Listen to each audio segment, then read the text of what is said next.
Welcome to the Dead Pixel Society podcast, the photo imaging industry's leading news source. Here's your host, Gary Peugeot. The Dead Pixel Society podcast is brought to you by Media Clip, Advertech Printing, and Independent Photo Imagers. Hello again and welcome to the Dead Pixel Society podcast. I'm your host, Gary Peugeot, and today we're joined by Jesse Ringer, who's the founder and CEO of Method and Metrics in Vancouver, Canada. Hi, Jesse. How are you today? I'm doing great. Thanks for having me, Gary. So what is the method to your metric madness? What is this company and what is it you do? Yeah, so Method and Metric is an SEO agency that focuses on helping businesses, generate more traffic from Google. And that involves, analytics as well as ensuring that the traffic they're getting to their website actually takes action once they're there. There's like 1,000 of these companies out there who, offer, various services to help businesses do that. First, explain what does your company mean by SEO, right? I mean, is it a search thing? Is it ads? Is it content creation? Is it backlinking? How do you guys do your magic? Yeah. That's a super important distinction, right? Like there's a ton of ways to do SEO. For us, we like to focus on the things that we can control. So that is your website, making sure that you're targeting the right keywords, that the information is clear and succinct, and your messaging resonates with your audience, and that your visitors are able to take action on your website as you intended them to do. Okay, so there's a little bit of website enhancement there too, right? I mean, so it's not just typing in the keywords and all that. Is there some navigation help you provide too as well?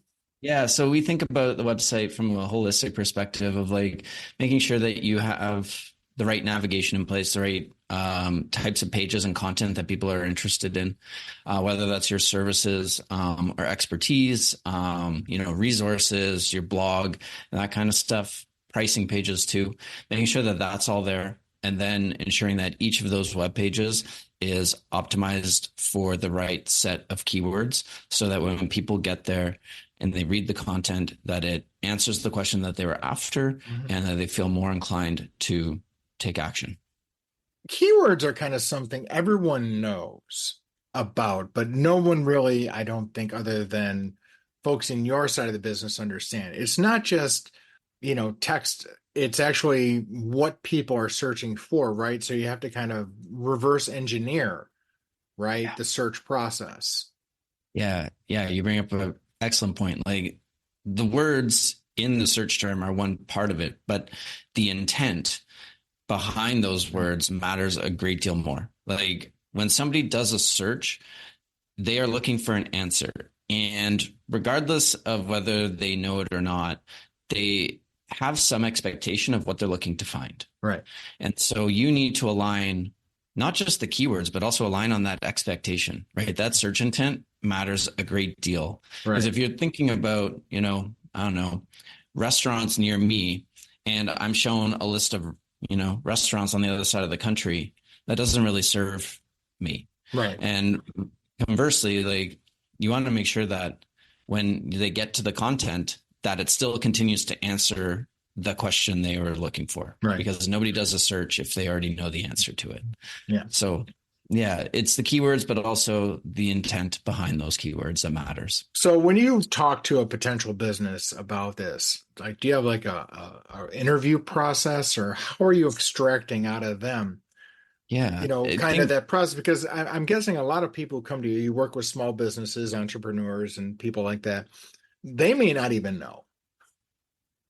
Yeah, that's totally like a reality for most business owners, myself included. Like we don't always know everything that we need or have a full grasp of, how we need to get there.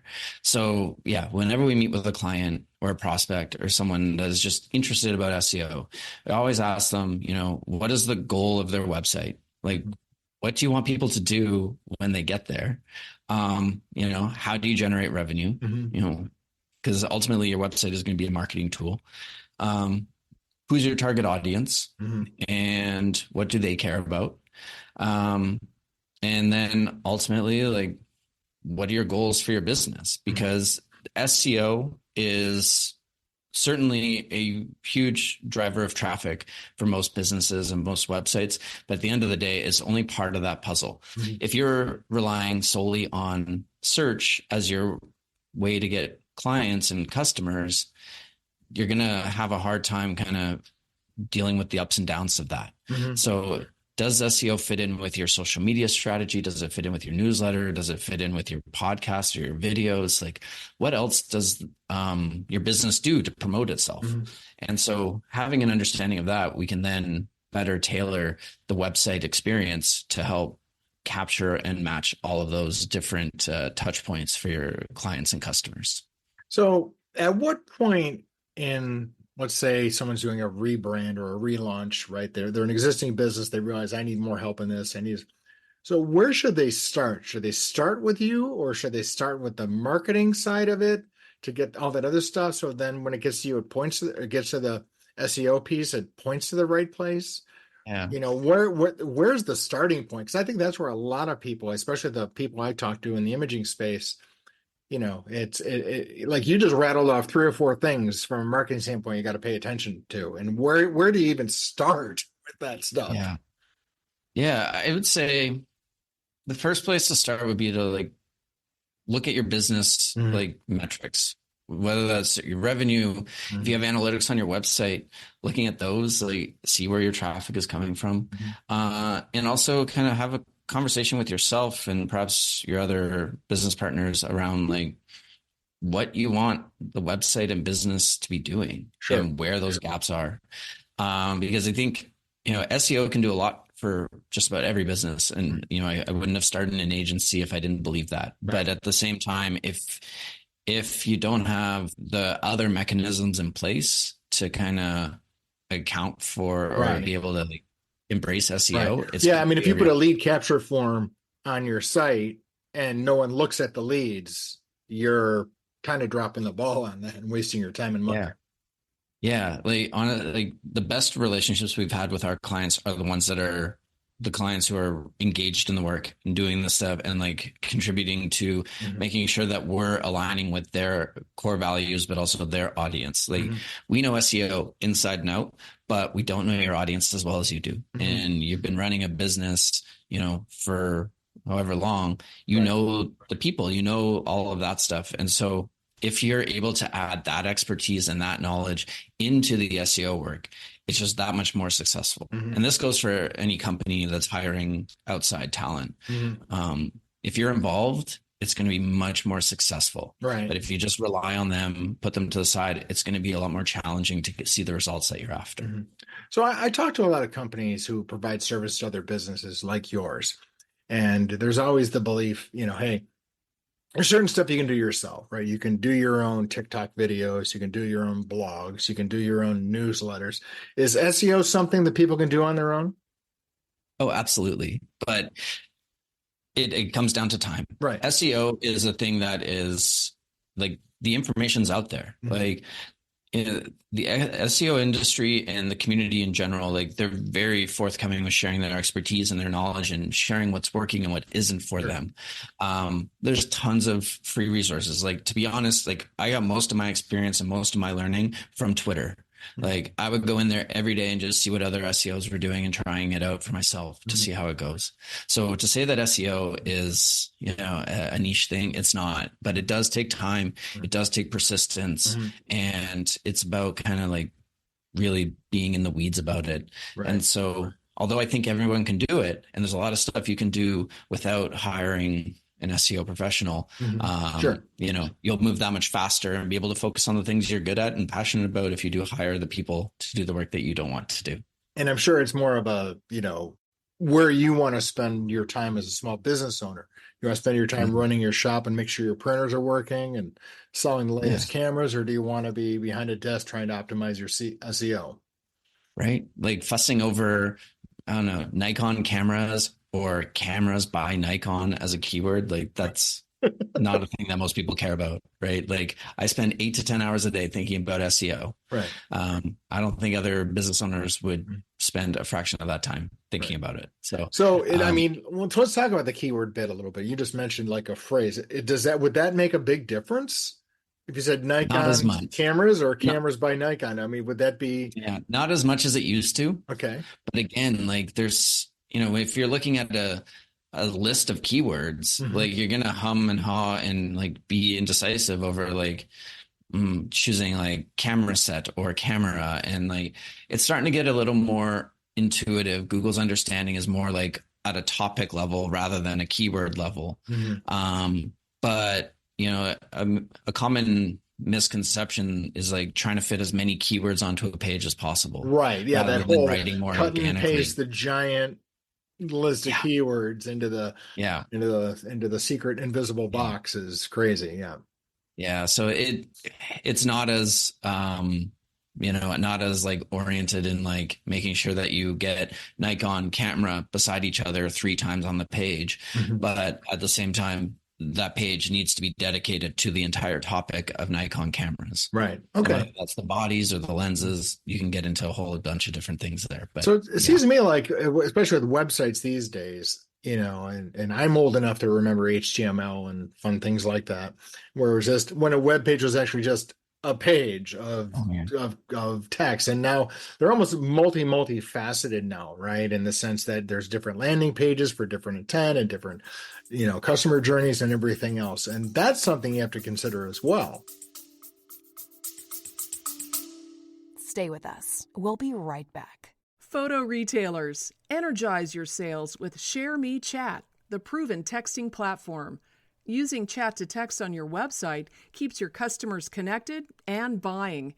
See us at Pro and IPI to find out why dealers using ShareMe Chat close more sales without adding staff. Find out more at shareme.chat. Yeah, absolutely. You have to think about, you have to meet your audience where they are. Video content is huge. Like look at TikTok, YouTube, Instagram. Video content is inescapable, especially in like these spaces where visual content is so common and expected. Mm-hmm. But at the same time, search engines can really only distinguish, text on a page really well. Like all of the audio, all of the words that are expressed in a video or an image are not easily distinguished or understood by the search engines yet. Mm. And so you have to be really mindful of balancing like where to meet your people. Like podcasts are huge. Audio content is huge. But what do you do if your audience members are deaf? Right. Or they don't have access to like headphones or something in a public space? Well, so you do what the Dead Pixel Society does, and you provide a transcript. Heck yeah, exactly. Transcribe it. And those texts like help with the search engine results, right. But they also like make it more accessible. Right. And so, with content and like with the evolution of design and development for websites, like JavaScript depositories and like content like that are continuing to evolve and like becoming really prominent. But we also still have to bridge the gap between like appeasing Google and making sure that it, as a crawler, can understand what your website is about, because you could be accidentally blocking a ton of important information to the search engines that could be helping your website rank better. And that's what I hear from folks in this part of the business is, Google kind of changes the rules occasionally, and you have to keep up with that. I mean, how often does that happen? How many times a year, right. It seems like. And they're not a monopoly. Right. But that's a different conversation. But yeah, like because Google does send so much traffic to our businesses, like there are tons of cases of like websites being banned from Google and like they just shut down and rebrand and start over, because without that traffic from Google, you're not going to be a sustainable digital business. And so we do have to toe the line a bit. And it's kind of. I'm just curious, like when you said banned by Google, assuming you're not doing anything illegal, is it because you're not playing by their rules? Yeah, so they have a terms of service, as does most platforms. But if you are trying to intentionally and consistently, kind of beat their algorithm or gamify it and try and like cheat the rankings, you do it enough times and Google will ban you. Wow.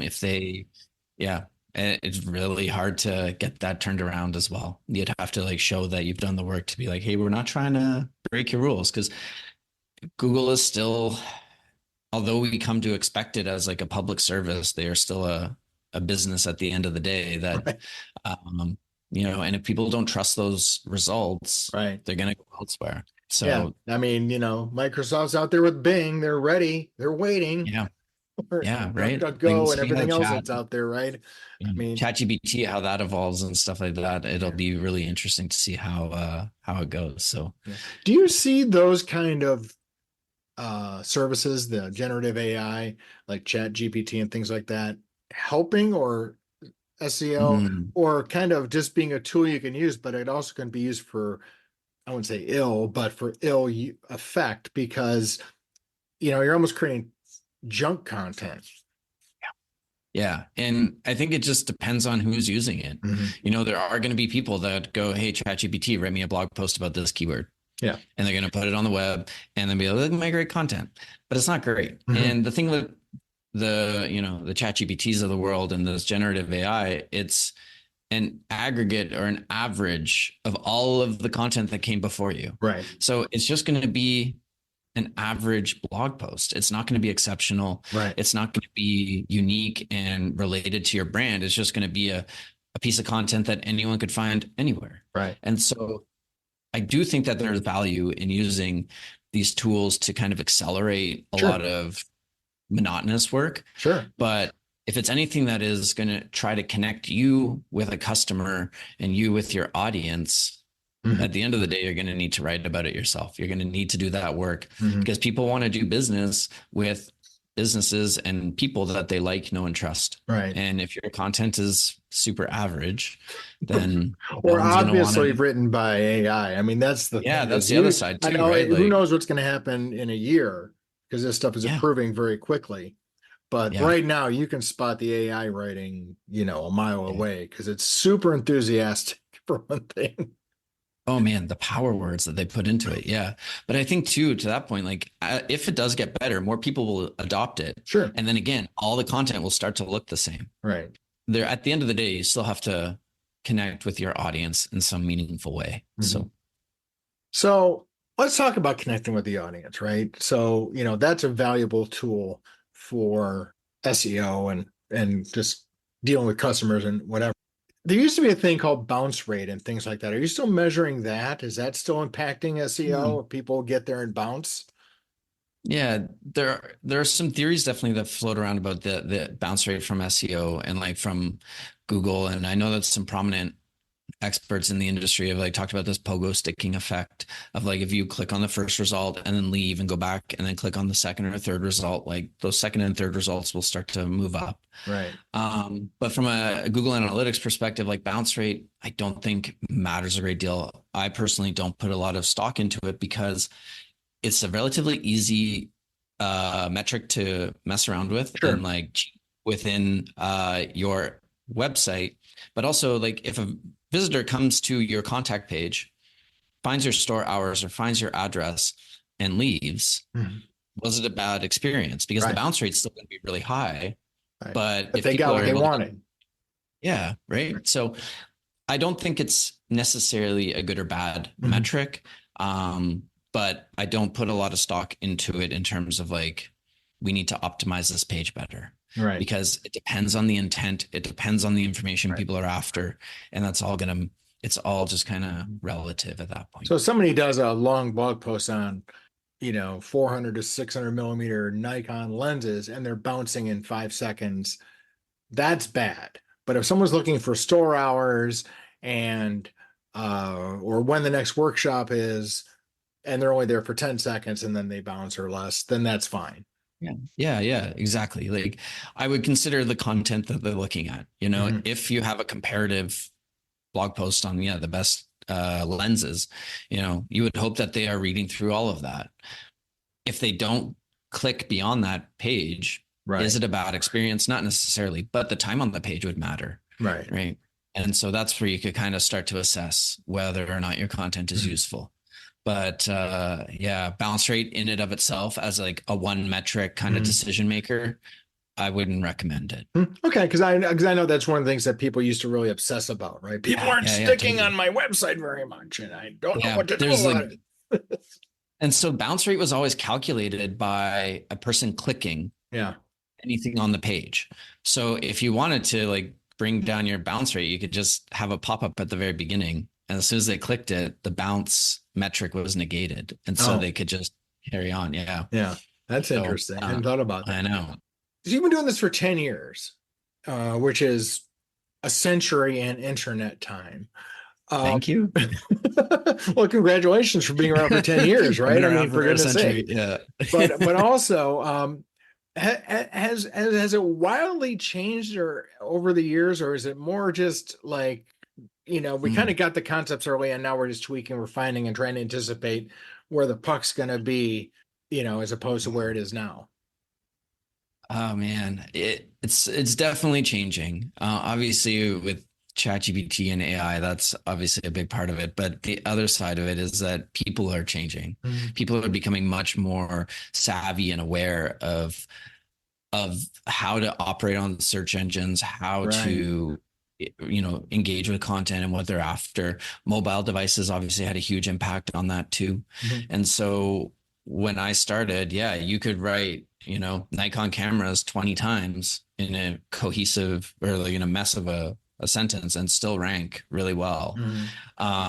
Whereas now you might rank for a little bit, but it's not going to last. And so there's certainly a ton of change in that regard. Google's algorithms gotten much more sophisticated. And so you also have to remember all of these things that are just that much more mature than they were 10 years ago. And so you have to adapt to that. But I would say the best practices and like the kind of the expectations around keywords and content, like in good tech, it's like, it's still the same. It's just more sophisticated. It seems to me like there's almost two schools of thought when it comes to this. It's like, how can I follow the rules and regulations, or how can I game them to my advantage? Seems like there's two schools of thought there. Clearly you're in the first camp, I hope. Yeah. There's always going to be the two sides of it. And for me, it always came down to longevity. The other way is always short-lived and you're always having to chase the next thing. Whereas the holistic approach where you're thinking about the long-term impact of your work and, the long-term success of businesses and your clients and so forth. Like I was always just kind of like, okay, what's going to happen, once I'm not working for them anymore? Because, we would get clients where they're like, oh, my previous SEO person was just garbage. They did all these crappy things and ruined my website and And I really hope nobody says that about us. Right. Unavoidable sometimes. People are going to, that's going to happen. But I would really hope that they're like, oh, they were engaging in these shady things and it didn't work and they tricked me. And my only hope is that nobody feels that they got cheated from our work. It's just one of those things where I think people have a lot of varying expectations, especially if people don't have a lot of experience in this, right? Let's say they're running your day-to-day job is, running a photo lab, and you're more concerned about, hey, did my printer show up today to do the work? And do I have enough paper? And how many photo mugs do I have to make today and all that? And really optimizing your SEO is probably not, like we talked earlier, something you really want to engage in. But so you're almost not even sure how well it's working, I guess. We're at that point, right? And that's where I guess you as a service provider have to learn to justify your existence. Yeah, almost every day. It's almost a weekly thing these days. But it's one of those facets of the nature of our business is really very much results oriented. It's based on performance, and we have to be able to justify how much traffic we're getting to their website and how many leads and how many sales they're getting through the website, and ensuring that the client sees that and understands that and knows where all of this fits into their broader business thinking. Because like you said, they got a million other things to care about before they get to SEO. Right. But it's almost one of those things, though, where if they see a drop off in web visits or customers or orders or something, that's one of the first things they're going to blame. Yeah, totally. And, SEO and Google and it's a microcosm of the whole world too at times. So it can be, you're like, yep, It might have been an algorithm update. It might be that, the messaging isn't resonating the right way as it did a month ago, 2 months ago. And it could just be that fewer people are searching right now, or maybe Google changed what was on those result pages. Yeah. More ads, more videos. I don't know. Those things change all the time as well. So there's a lot at play, and it's amazing how much power and influence, one company can have on that and not be a monopoly. Yes, exactly. And it's wild. And even though my business and my career is built around Google and SEO, Google as a company is problematic to me in a lot of ways. Well, we're not here to talk about that. So let's talk a little bit about like 4 or 5 things, maybe not that many, but maybe 3 or 4 things somebody can do to get their approach SEO optimized. I mean, one thing would be, of course, look over your content. Second thing I would think would be, as you said before, would be, have intent behind what you're doing. Don't just try and feed the SEO beast, but actually have an intent to do it. What would be a couple more things that would make sense for someone who is in a business to look at? Yeah. On the content front, I would say make sure that you have a landing page for each and every unique service that you offer. Okay. Making sure that those pages exist so that if I am, looking for a new camera lens, I'm not being met with a bunch of tripods or bags before I get to those. But I want to sell bags though. Great. But if I'm not looking for a bag, I'm not going to buy one. Exactly. Right. So you have to be mindful of that, because if you clutter the experience with the things that don't matter to the person in that mindset, they're not going to stick around. So that's a big part of it. The other one that I think is really important is make sure you have the right call to action for each page. The call to action shouldn't be the same across the entire website. Maybe it is, but rarely. And make sure that the information that you're providing, like the next logical step, is the action you want them to do as it pertains to this. Sure. So if I'm looking at lenses and I'm like on the page looking at pricing, don't prompt me to sign up for your newsletter. Prompt me to put it in my cart. Right. Or don't ask me to listen to your podcast when I just need to add this to my cart and click sale. So that's the other side of it. Make sure that your call to action matches the content that you have on that page. And, if I read your blog post about, the 5 best lenses out there, maybe I should sign up for your newsletter, or maybe I should listen to your podcast. Right. So align your experience with the content that's there and make it really easy for people to take action. Right. Don't get in their way. Right. Like that'll serve you better than all the SEO in the world. Just like, if they want to buy something, let them buy it. Get out of the way. Well, Amazon has taught us that, right? I mean, that's really the gold standard for extracting money out of people's wallets, is they make it really easy to buy stuff. Yeah, absolutely. Yeah. Make it as simple as possible, because people don't have time or energy, and they don't care that much about like the stuff they're buying. Not all the time anyway, but. So for example, though, I'm curious how this would fit, right? I mean, a camera dealer doesn't make a lot of money on hardware, right? They don't make money. Their margin isn't on cameras and lenses. I mean, lenses, they do make more money, but like camera body, they don't make hardly anything. But where they do make money is like a filter for that lens, or a strap for that camera, or a bag for the combo. So where would be a great place to introduce that sort of thought is, hey, once you put the lens in the shopping cart, when do you hit them up with a filter sale? Yeah, that's a great question. Like, the upsell and cross-selling is massive for this, right? Like, so there's 2 areas. One, you can have some people also bought right under that product on that product page, but also as they're checking out. Hopefully, like, Shopify has some tools that allow you to do this. If you're not using Shopify, like, there are other ways to go, like recommended products. People also bought this stuff with this. You can also do a quick upsell after they've checked out. like go, hey, we noticed you just bought this. Here's some other great options to go with this. Let us know. But you can do it within the shopping cart. You could do it during the checkout process, Right. and you can do it right up on that page too. Like I'm really big into snowboarding, so you have snowboard bindings and boots. If I'm checking out with a board, they'll be like, hey, people also bought these bindings and these boots. And so you can do it that way. And one thing though to consider, just be mindful of what that ask is. Like if they just bought a lens, don't try and get them to buy another lens, because I'm sure those are pretty expensive. Right. Start with like the smaller items, like a filter or maybe a case or a strap, like that kind of stuff.